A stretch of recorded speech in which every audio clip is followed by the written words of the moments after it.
Halo, penonton setia Khusus Sport, salam sepak bola. Di video ini, saya sebagai penonton netral akan review kekalahan Persipura 2-1 di kandang Persiba Balikpapan.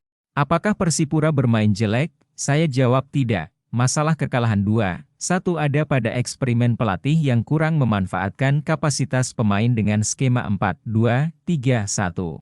Saya sebagai penonton netral, melihat di skema 4-2-3-1 pelatih menurunkan 11 pemain terbaik Persipura, 4 bek, 2 pemain tengah bertahan, 3 pemain tengah menyerang dan 1 penyerang tunggal. Pelatih memakai 4 bek dan 2 pemain tengah bertahan.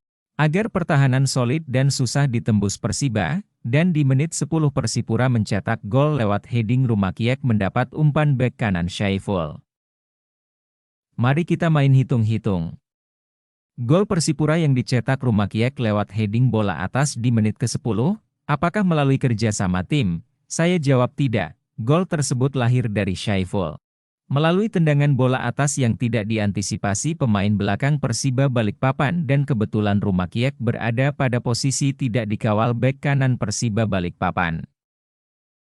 Saya sebagai penonton netral, melihat jalannya pertandingan di 45 menit babak pertama. Persipura punya 3 peluang untuk gol, tapi sayang faktor permainan individu tinggi dan pemain lupa sepak bola, permainan 11 lawan 11.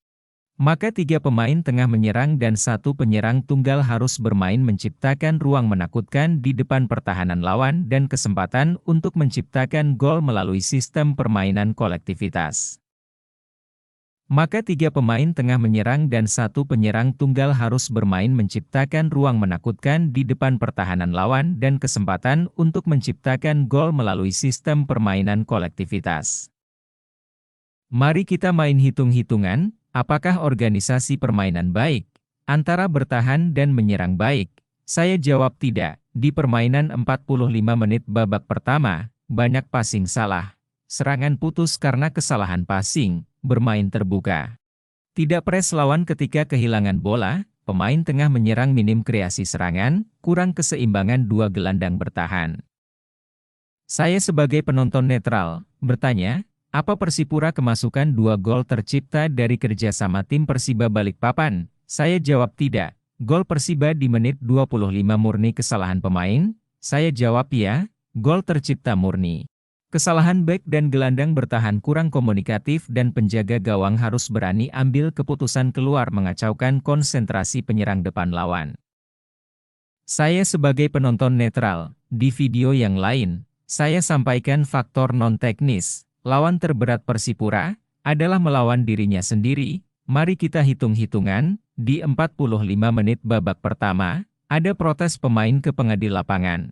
Ini menjadi catatan manajemen dan pelatih, memberi nasihat ke pemain, bila perlu diberikan sanksi, karena protes hanya kapten, faktor non-teknis, memiliki hubungan positif dengan konsistensi dan perhatian pemain dalam pertandingan.